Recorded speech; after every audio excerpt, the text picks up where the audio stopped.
Let's all go to the lobby. Let's all go to the lobby. Let's all go to the lobby to get ourselves a treat. What's going on, guys? Welcome to Reels and Refreshments. I'm Darian. Today I am very excited to be watching and reacting to the first episode of Netflix's live-action adaptation of Avatar: The Last Airbender. I have high hopes for the show. I'm not looking for a carbon copy. I'm just looking to see if it maintains the spirit and essence of the original. I'm looking for great world building, great special effects and visual effects. I'm looking for great acting, and I'm looking to see if the actors portray the original characters properly. But before we get into it, please take a moment to like, subscribe, comment down below, and ring that bell notification for when I upload new content. So, let's get into it. Is that Selzen's comment? It must be, right? It has to be Selzen's comment.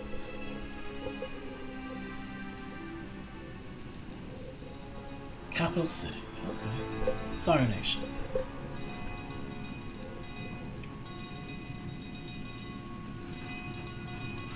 So let's see. Who's this?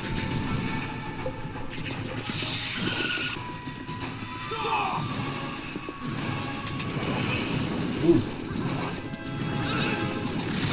Oh, it's an Airbender. Okay.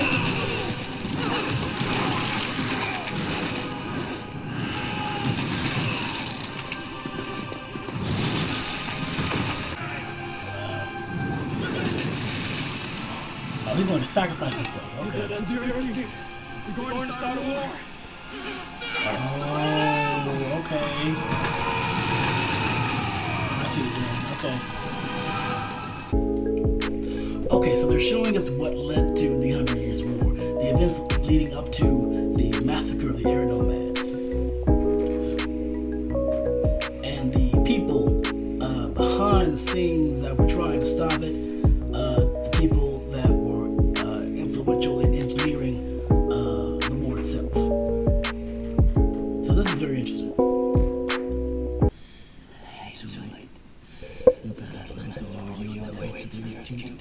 Good. That means all eyes will be on the Earth Kingdom. It's a diversion.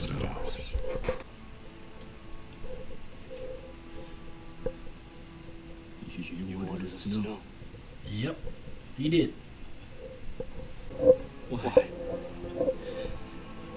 Why are you doing this? That's what we all want to know. Logical question. Very logical question. Because it is our time. Wow. That is insane. That's insane. To just burn somebody alive right in front of you using your own hands. That's crazy. Looking them in the eyes while you're doing it. That's a very personal way of killing someone. That's crazy. You have to have a very black heart to be able to do that. So it looks like in order to stop this next Avatar from either ever being born or to becoming old enough to where he can advance and learn all four elements to be able to defeat him and stop his plans, he's going to wipe out the entire nation of the air nomads. That's insane. That's a bold plan. But as we know, Fate had other ideas in mind. Water. This is great. I love this. Fire. Wow. Air. And the bending looks so natural too. For millennia, the four nations have lived in harmony.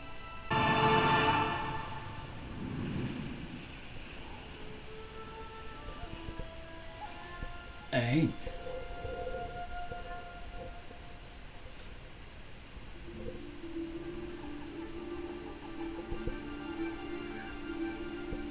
Southern Air Temple. That looks beautiful. It looks absolutely beautiful. I would love to live in that world. And ooh, Okay, so he can fly in this one. That's interesting. Manipulate air to be able to move through it. That is very interesting. So two things. It looks like the creators of this live action show made a few changes. So this change with Aang being able to fly and not have to use the glider all the time. So that's interesting. I don't know if he's actually flying or just being able to manipulate the air around him to be able to move. The other thing is the introduction to the show, right?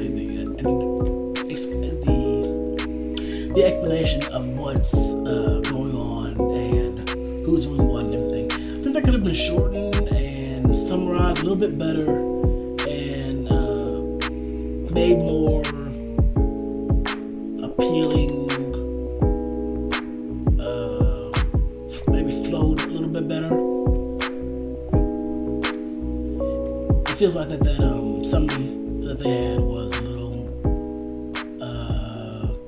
lacking, a little disjointed, maybe a little bit. Maybe that's just me. It's all the same drills. You know how to know all this stuff. You may be more advanced than the others. There's much you have to learn. And believe it or not, there may come a day when you wish you'd spent more time with your teachers. So he knows. He knows that he has to tell him, but No, you and the other students. he can't bring himself to do that. The Great Comet Festival. There's still a lot of work to be done before the air nomads from the other temples arrive. How many are coming?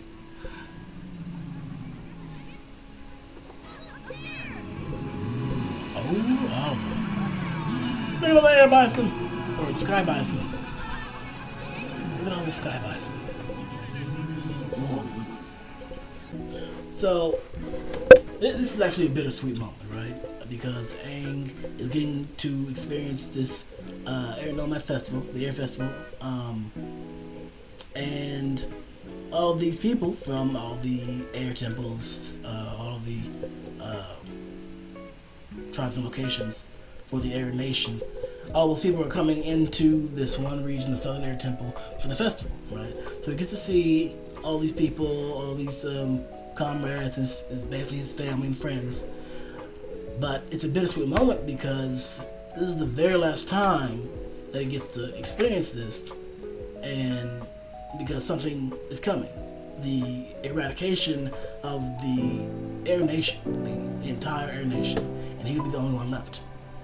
So it's bittersweet. It's nice that he gets to experience this thing, this nice moment in time, but it's an encapsulation of something that can never come again, at least for another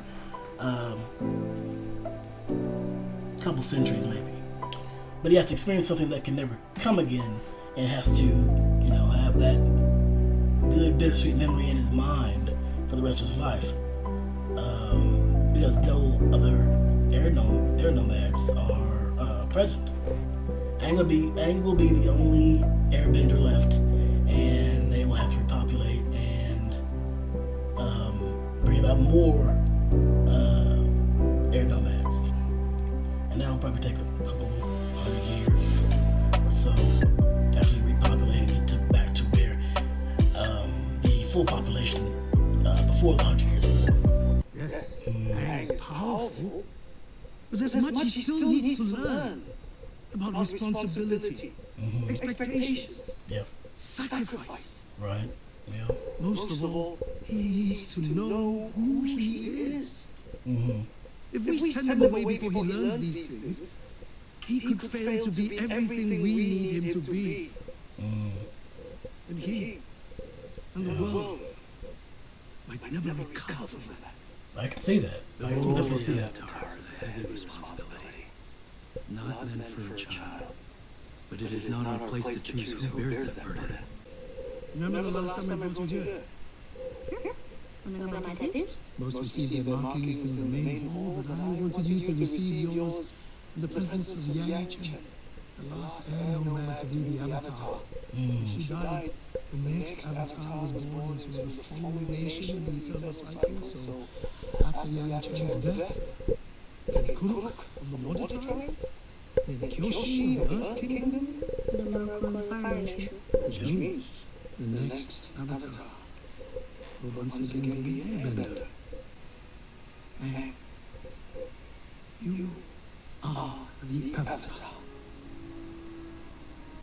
I don't want the power. Which is why you will make a great avatar. What's they say a lot? Why do I have to do People that want the power the least are the ones that should have it. You can pretend I'm your friend? Oh, You are my friend. You will always be my friend.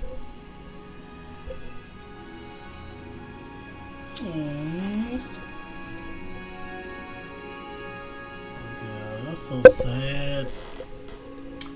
That's tremendously sad and heartbreaking. So this is so just very heartbreaking.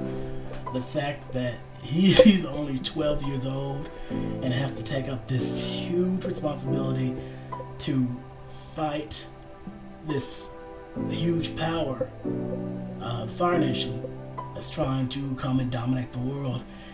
And he's still only 12. He hasn't mastered the four elements yet. And they think they have maybe some time to get him ready and prepared for the battle ahead, but he's not prepared. He's not ready. And they're coming out. And they don't know that, but they are indeed on their way to engage in a massacre. And that's a lot of pressure, a lot of responsibility to put on a 12-year-old. And I guess in times of war, in times of difficulty, that sometimes has to happen to young children, to have to grow up a lot faster than they want to or they need to be able to take on that leadership role, take on that mantle of being who people need them to be at that certain time, right? If they're the only person that's there to accomplish the task. And that's a heavy burden to ask somebody to shoulder, to hold. And but it is sometimes necessary. Please don't even trust me to feed the baby bison. Yeah. He said, I need to remember who I am. But I know who I am. I like to play airball, eat banana cakes, and goof off with my friends. That's who I am. Yeah. Not someone who can stop the Fire Nation. Not someone who can stop a war.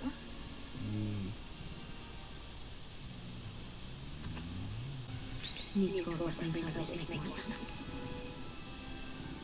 Please try.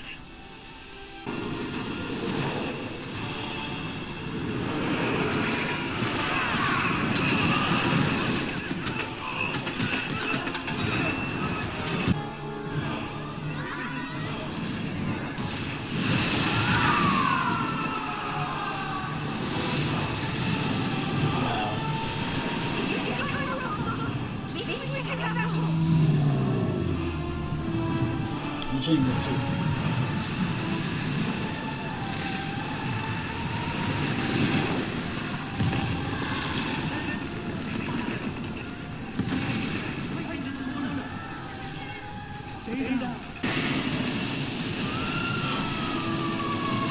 Oh my God. Wow. That'd be a horrible way to go. It would just be engulfed in fire like that. That's crazy.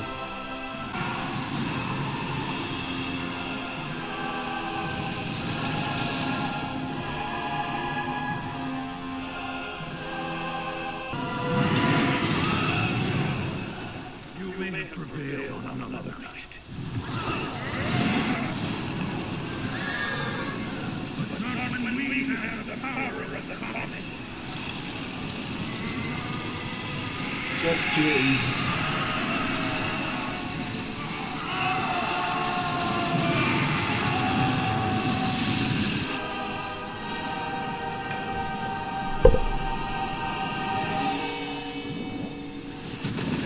That's our state.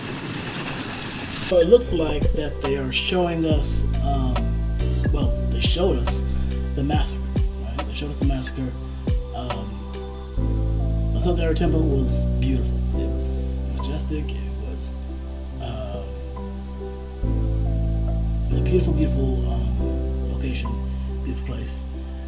Filled with a whole bunch of people. It was lived in. People came there all the time for different festivals and everything. It was a place, a center of civilization, a community, a home, a town where, a place where there was a body of elders that governed the community, and there were kids here, all kinds of activities going on. Here's a hub of activity in this town, right? And they showed us the brutal massacre by Sullivan on the Air Nomad Nation, the Air Nation, and it was pretty brutal. It was insane what they're showing us here, what they're portraying in this live action here. The children, I feel most sad and I feel most heartbroken for the children because they have to experience this level of insanity, hatred for people that did nothing wrong other than they were the ones up next to have the responsibility of bearing the next avatar. It's tragic seeing those children afraid, and Gyatso, trying to protect them, trying his hardest to protect them from these madmen, these crazy people coming into their home, their territory, and trying to ruthlessly kill them, wipe them out. And so, sadly, we saw the demise of the Air Nation and its nomads and its population, men, women, and children. And that the fact that Sullivan used one of the Air Nomads' abilities against her to engulf her in flames is that's really crazy. That's insane. It's an insane use of power.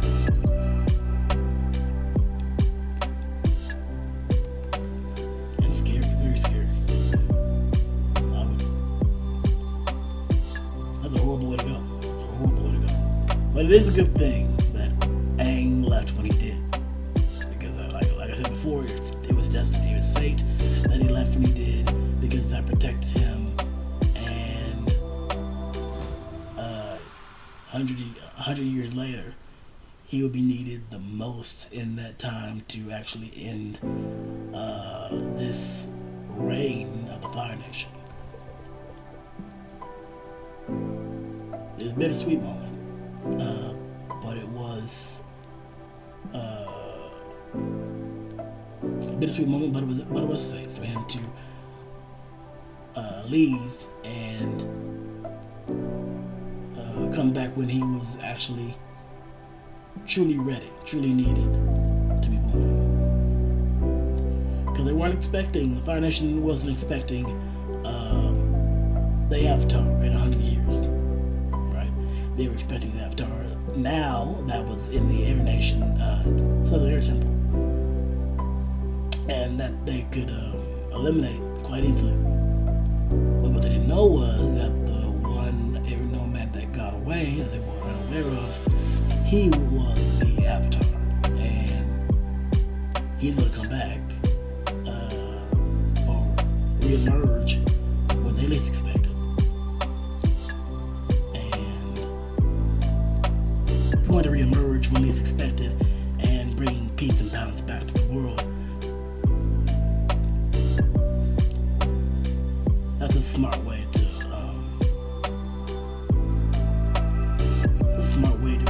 combat your enemies. Come back when they least expect it. Water tribe. Southern water tribe.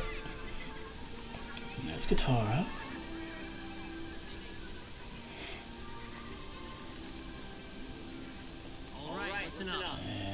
And Sokka.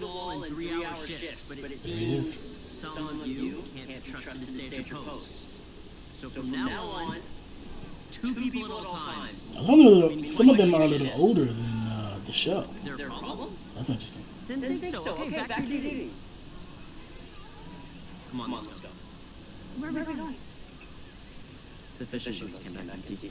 Just proves if you want something done right, do it yourself. There's nothing to see. An order bending could have been more water than Probably for the best. You should be helping out more around the village anyway. Not everything is about preparing to fight. We're at war. Water bending is built culture. A way of life. Keeping alive is our duty. Keeping ourselves alive is our duty. I know that. And if Dad were But he's here, not here. I am.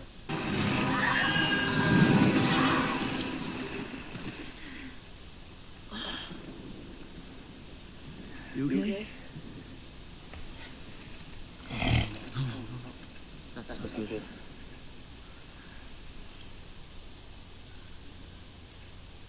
what is that?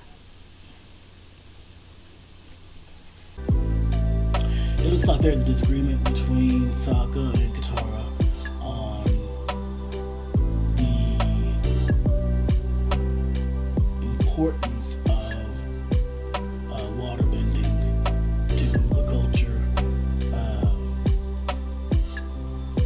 of the water tribe, of the southern water tribe. Katara says that waterbending built and sustained their culture, and Sokka retorts that they need to survive. They need to focus on survival instead of trying to preserve parts of their culture that could get them killed, right? Which is an interesting idea. It's an interesting idea to posit because throughout history we've seen people having to abandon their culture in order to survive, right? Enslaved people having to abandon their culture, their religions, their native tongues, their music, and everything. Now, some of that did survive into the present day, of course, with jazz and country music, hip hop, reggae, different things like that. A lot of that had to be discarded in order to survive the present time and survive to the present day. Just like with Native Americans, the Native Americans had to discard some of their traditions, some of their culture, in order to assimilate into this new aggressive society being built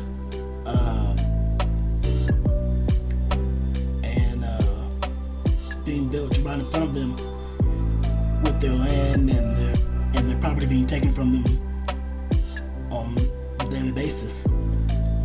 They had to adopt a new culture, adapt and assimilate and become more American to be able to survive in a modern world, in a world where their culture, their beliefs could get them killed, could get them displaced, and they had to make sacrifices. That is a hard thing to ask somebody to do, is to make that kind of sacrifice, to sacrifice their culture for their own survival, for their loved one's survival, because oftentimes their culture is part of their very identity, right? The culture is part of identity, part of who you are, how you define yourself as a human being, as a person, and as a member of community, right? And so that's a hard thing to ask people to dissociate themselves from.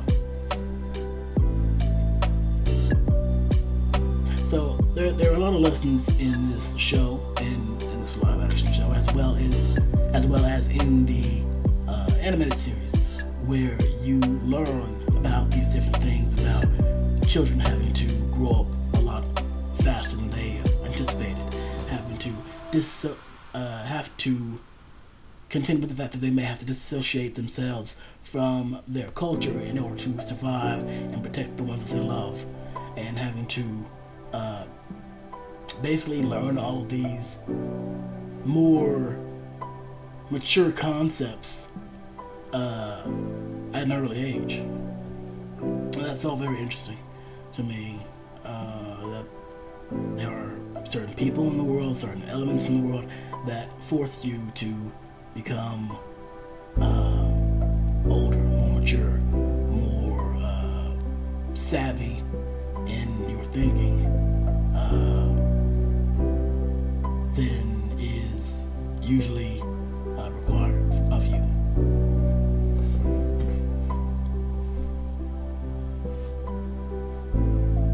But what do you guys think? What do you guys think about that? Would you be willing to sacrifice your culture, elements of your culture, to be able to survive, to be able to protect your family? Would that be something that you would be willing to do, to sacrifice a piece of yourself? Let me know in the comments.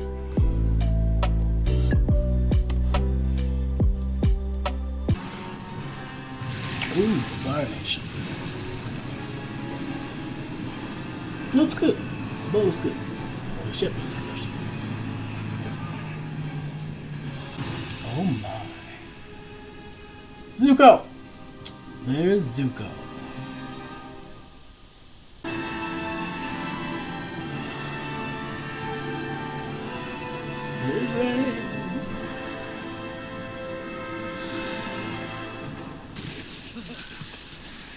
Whoa. What are you doing? What's up? You're not thinking of leaving him. Katara, a strange glowing iceberg just exploded and left behind a mysterious little bald person. What part of that makes you think, great, let's bring him home? Baby, What is it, Greg? this is Airbender. It's impossible. Airbenders don't exist anymore. And in that area is Water Tribe Village in South Pole Territory. That's where we have There's Zyro. Where you think we'll find the afterlife? Yes. Because of the light. You think I'm imagining things? Sometimes light beams are nothing more than celestial glimmers in the winter sky. For 3 years, I've chased down every hint, every rumor, every whisper of the Avatar. And I'll keep doing it for another 3 years if I have to. Prince Zuko, I don't think your father would want My father has banished me until I find the Avatar, and that's exactly what I'll do. All I'm saying is, it's hard to see you get your hopes up every time you see a sign.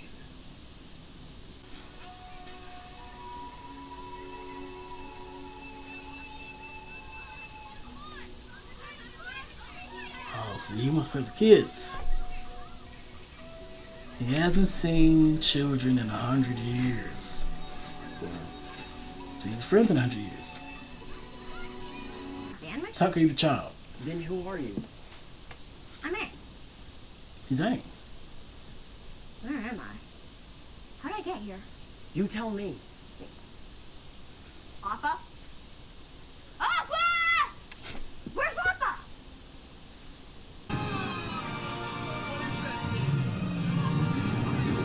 There he is.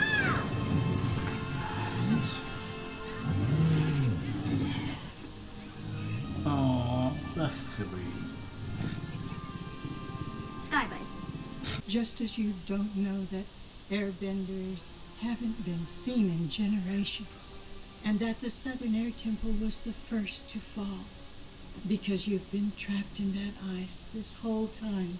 The last time that the great comet was seen in the sky was 100 years ago.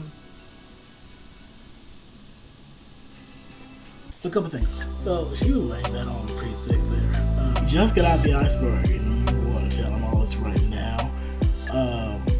That his family's dead. Everyone he knows is dead. His friends, his mentor.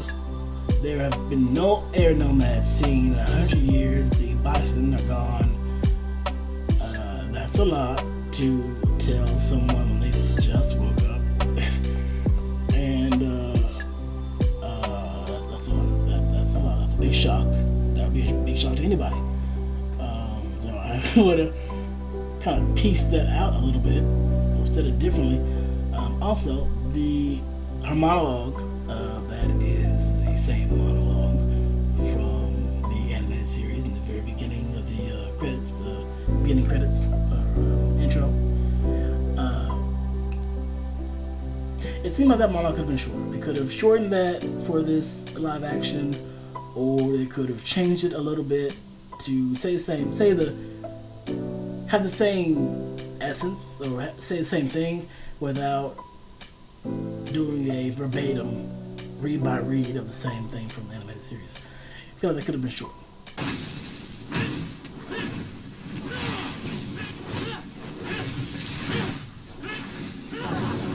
Good. Your skills have never been sharper. I need to be at my best when I face the world's ultimate warrior. They say Avatar Kyoshi took down an entire squadron of Earth Kingdom soldiers single-handedly. Well, you've certainly prepared enough. Now, how about a nice cup of jasmine tea? Say we find the Avatar and you're able to defeat him. A mission your father believed to be impossible. And so your return home may be unexpected. You're wrong. Sokka just doesn't understand. I'm a warrior. I should be able to do more for our people. The monks told me bending is about energy and balance. By feeling the energy around you, you can find balance. By finding balance, you can feel the energy.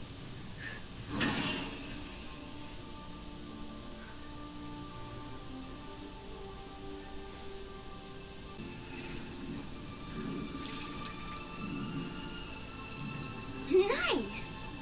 I wasn't even really trying. That's good. You just have to let go.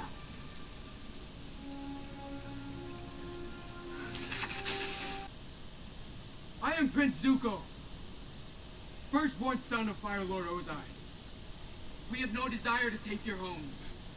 We merely seek someone who does not belong here. He's the Avatar! And he lied to us about it.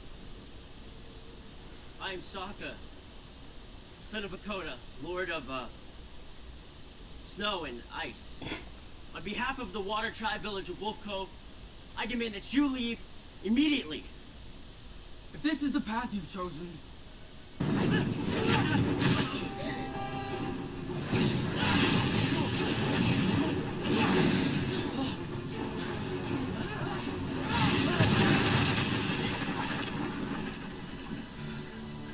I'm the one you're looking for. get him. Wait! It's okay, Katara. No one has ever fought for me before. I think you're the bravest person I've ever met.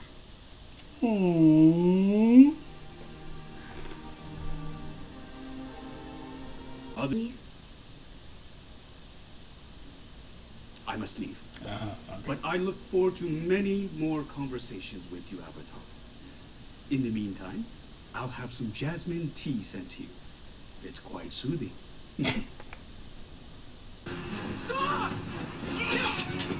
Stop him!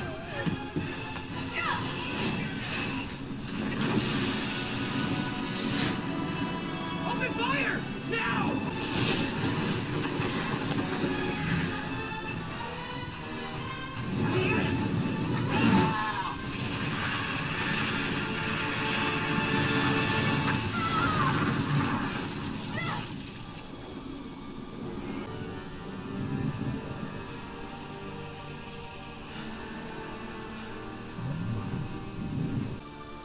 Yeah, it's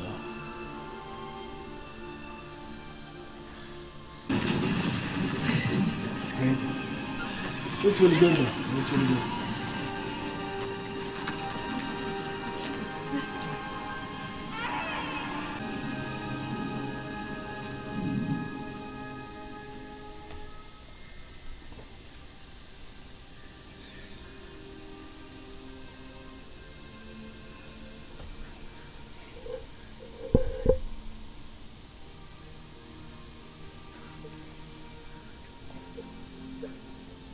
So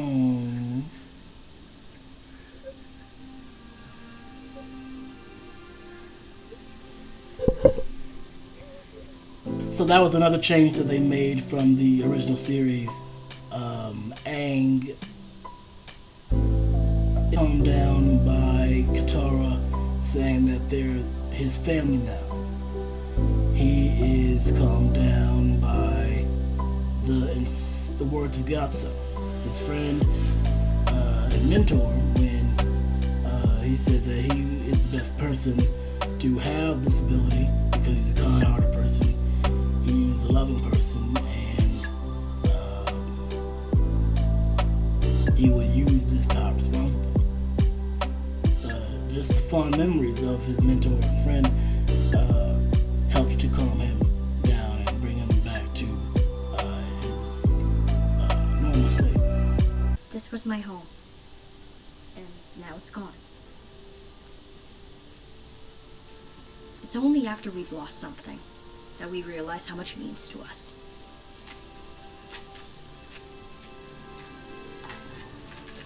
How we'd do anything to get it back. Anything. I know where this will all lead. And I don't know if I have what it takes. But the one thing I do know is... Yeah. I'm the Avatar. You are. And this is just the beginning.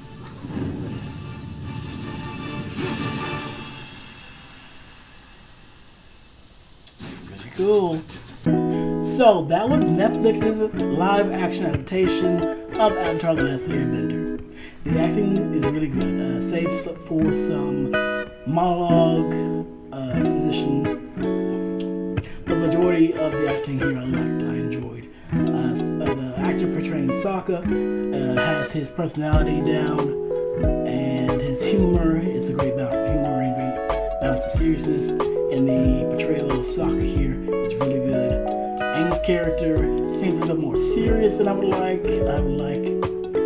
I want more of a balance between the childlike qualities of Aang and the knowledge of responsibility that he has on his shoulders. I do like the acting here with Aang, and the actor is doing a really good job, doing a really phenomenal job of playing the character here. I would like to see Katara have more of an authority role, or a leadership role, like she did in the animated series. But I think that's what it is. I think it's a progression of her character from being more timid a little bit and unsure of herself to finally finding her voice and becoming who she knows she is and who she wants to be. The architecture of the entire episode was really good. The Southern Air Temple looked phenomenal. It looked beautiful. It looked lived in. It looked like a hub of activity, a hub of civilization. The Fire Nation's capital matched their personality. The Air Nomads location looked like it matched their personality. The Water Tribe did the same for them.